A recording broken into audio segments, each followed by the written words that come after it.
talent acquisition for highly skilled roles, where it was a strong reliance and I guess on migrant workers. So IT is a classic example of this. So that's, they're still struggling to get, I guess, highly skilled or specific skill set workers where they're no longer in the country. So those that are in the country are highly sought after or are quite happy where they are. So there's a lot of that going on at the moment.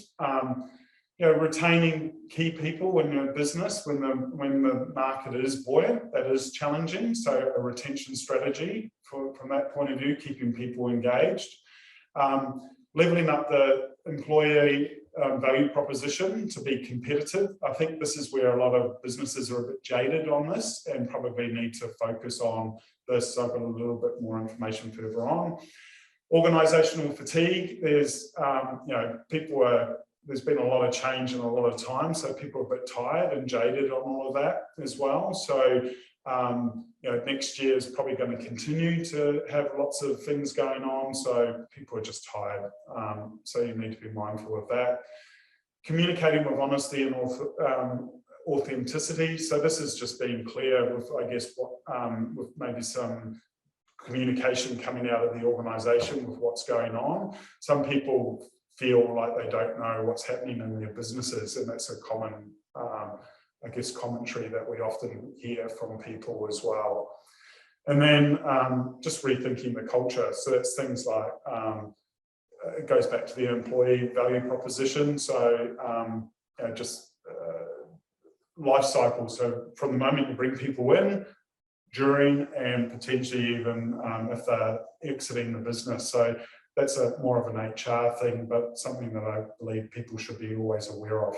What does this all mean to you? Well, we're still in uncharted times, so we're in a bit of a bounce back. We're still adjusting to what that new norm will be.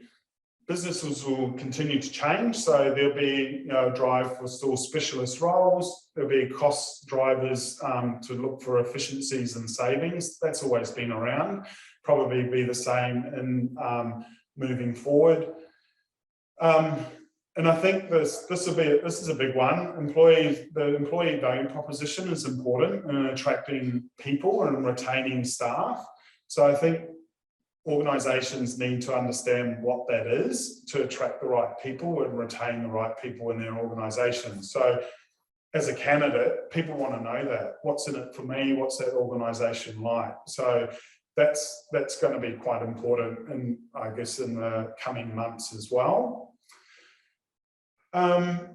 Also, recruiting's taking a lot longer. It's because there's less candidates around. It's I guess it's a bit of a different dynamic out there at the moment. So people are not overly active in the market, or they're looking for job security, or people are exhausted, whatever. There's multiple reasons that time is taking a lot longer time. And I think that will continue probably for the next few months. It'll be interesting to see what it looks like in 6 months' time. I have no idea. As I said before, there's a rise in counter offers going on where people are dropping out of process mid-process, and we're not sure why. We don't hear and we get ghosted. So there's a lot of people going silent mid-process, which kind of is a bit of what's going on in the market.